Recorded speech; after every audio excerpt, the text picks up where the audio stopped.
Hey, hi everyone. My name is Utkrishta, being commonly referred to as UK. I'm currently the CXO business at Meesho. I've been at Meesho for more than 4 years now, but I've spent close to more than a decade in consumer tech startups. I've also done some angel investing on the side. And today I am going to talk about something I very closely resonate with, which I refer to as problem first mindset. And this has been such a huge learning for us at Meesho that today, before every major release, or in fact, every new initiative we pick, we tend to have a session which is called a problem first session. And the reason is that problem requires a lot of thought through. Problem requires a lot of deliberation before people jump into the solutions. And during this discussion, I'll try to talk about few examples from my journey and the journey we had at Meesho on why this becomes a superpower. So let us start with a quote from one of the smartest folks out there. While some of us might not agree with the split he had in terms of time, whether you would really spend 59 minutes on a problem and 1 minute on solution, what this quote does really well is bring out the importance of understanding the problem statement really, really well. And generally, what I have seen over time that some of the biggest disasters happen when the time spent on understanding the right problem is on the lower side, and people deliberate and spend a lot more time on designing the perfect solution. Why does that happen? It happens because we are wired to love solutions, right? We all look forward to a silver bullet. We all want to figure out what's the new gold rush is. And that somehow inhibits us from thinking about the problem a bit longer, because problems are scary and they tend to overwhelm us, while solutions makes us feel smart, right? I mean, in all the meetings, don't we always kind of look up to someone who kind of thinks and says that, hey, you know what, I got the answer, maybe we should go ahead and do it. And then the entire discussion, the entire group starts to talk about the ifs and buts, and why the solution makes more sense or not. And there is some sort of an intellectual value where smarter the solution, smarter the person is. And I have generally seen across a lot of new founder pitches, new founder decks. In fact, companies that are scaling fast, they tend to sell solution so much before setting the context on how big the problem is and why is this truly a problem. And generally, the biggest failures stem from that. So fair. I mean, what typically happens, you look at a problem, you kind of don't understand it. Your understanding of the problem statement is wrong, and then you have figured out the solution. Then you go ahead and start working on the solution, and of course, it does not solve the problem because the problem was incorrect to start with. And then you start iterating on the solution. So version 1 doesn't work. Hey, why don't we go ahead and launch a V2? And then let us see if we are inching closer to where we want to be. But over the long run, someone realizes that we were running after the wrong problem. Again, this cartoon from Dilbert probably does justice to what I was trying to talk about. But in the interest of time, I would love to jump into some of the examples straight away. So just a minute, yeah. So in the next few slides, what I wanted to focus on are some mental models on how can you, as a product leader, as a new founder, as an existing founder who wants to scale up a product, can build some mental models on figuring out what is the right problem statement, and then go ahead and build a solution roadmap. Now let us talk about this interesting problem statement. I'm sure it's something some of you would have heard at times, but this is a typical problem statement of a setup where there are lifts, and there is some sort of a feedback that is coming from users in that building who find the lift timelines pretty slow, right? They are very annoyed with the amount of time it takes them to get into a lift, right? And When this problem is diagnosed this way, let's imagine what kind of discussions follow it. Very intelligent brains, strong, smart engineers. The kind of solutions will flow from all possible lenses. It will start from, how can we go ahead and update the algorithm so that the lift can move faster? Hey, why don't we have multiple lifts?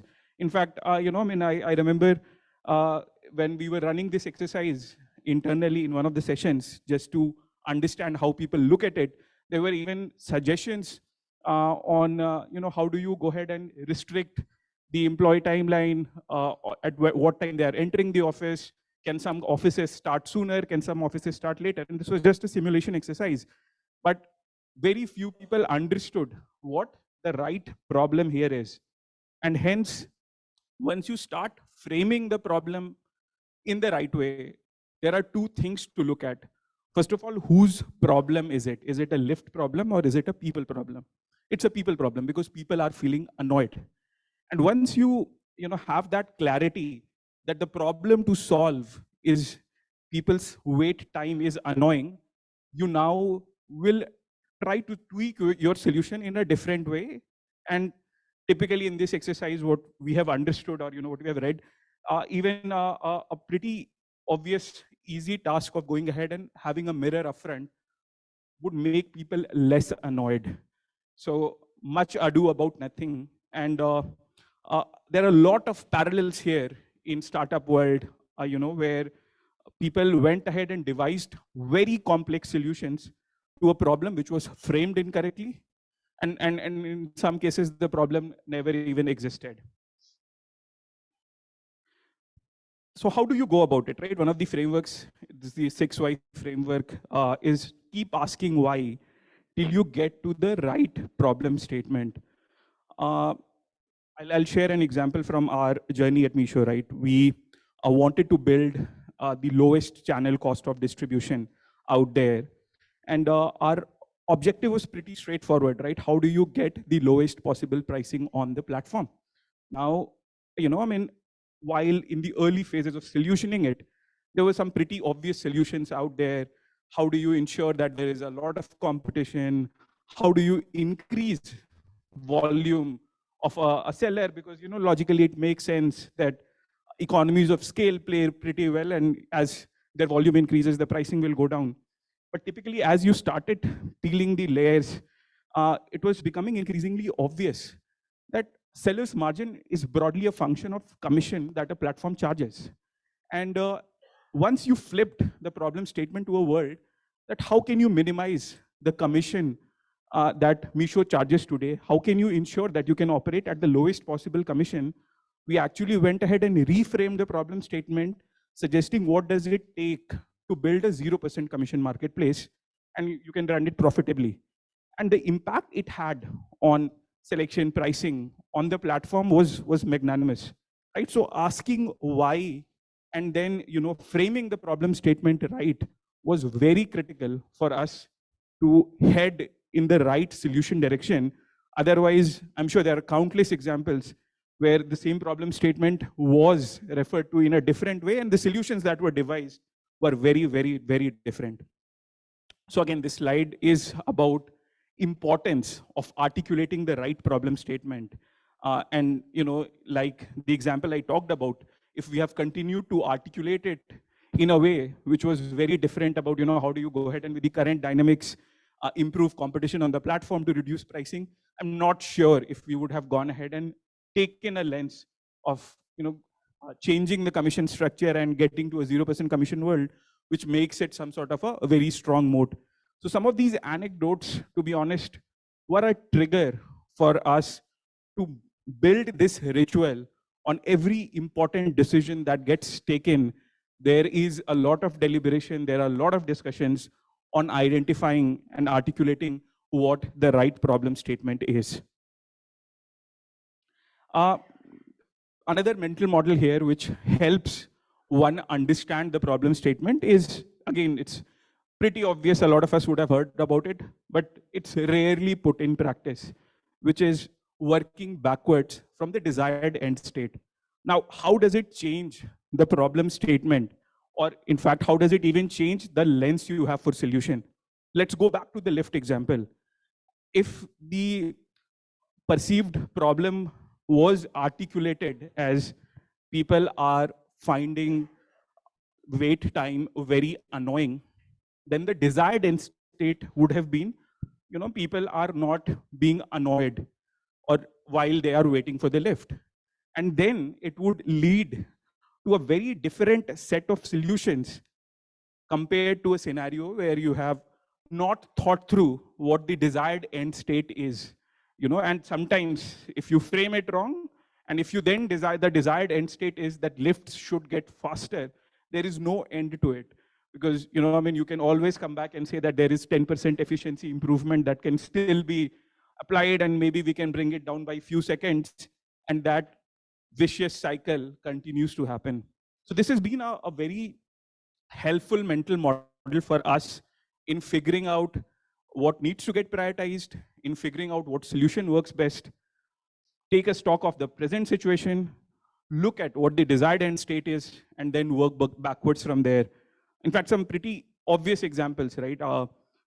If you are in a cold room and you are feeling cold, the desired end state you are looking for is you want to feel warmer or the room needs to get hotter, versus going ahead and figuring out a lot of different solutions on how you change thermostat, or how do you go ahead and figure out different ways to feel yourself warm.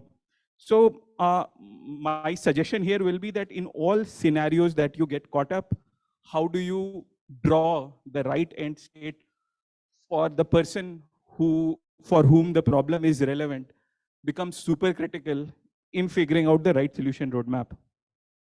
Something that, again, I've seen pretty often, talked about pretty often, where we try to force fit technology to solve a certain problem, right? How do we go ahead and use the latest AI algorithm to deliver something very promising to our consumers? And again, reading very recently something that Tony Fadell wrote in his book. And this is something that Steve Jobs kept talking about while he was at Apple, that one of the biggest mistakes he had done at times was to not look user backwards, was to look technology first. And if I were to look back at some of the biggest blunders that either we have done or I've heard of, are scenarios where you tried to force fit a technological breakthrough in going ahead and addressing a solution, whereas you have not started from the consumer. The art of consumer interviews, the user interviews in itself, is a great way to understand what the right problem statement is. This is something that I've seen multiple times where people end up proposing a certain solution to the consumer, and then they take a feedback on, do you think XYZ will work, right? And users do not have, or consumers do not have an incentive to go ahead and tell you in negative. So again, sounds pretty obvious, but a very oft repeated mistake is people do not seek pain points of the user to understand what the problem is. They tend to socialize the solution that they have already thought of.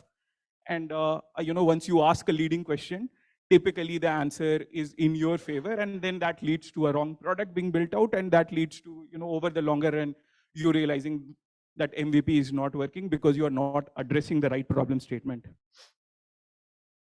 And last but not the least, again, something very popular, very often talked about, where the biggest struggles lie is when people get married to a solution, when, you kind of let all your biases come into the picture, where you think a particular solution is the best way to go about solving something, while the problem is pretty different. And, since we are running short of time, I don't want to talk about a lot of examples on this front, and probably rather wait for any questions from you. But this has been one of the biggest learnings, that when we put a lot of our blood and sweat in getting some sort of a solution to reality, we kind of leave no stone unturned to make it work. And despite a lot of glaring loopholes that it might have. We hope that it will somehow succeed. Uh, as long as we are married to the problem, as long as our love is for the problem statement and not for the solution, some of these biases can be avoided.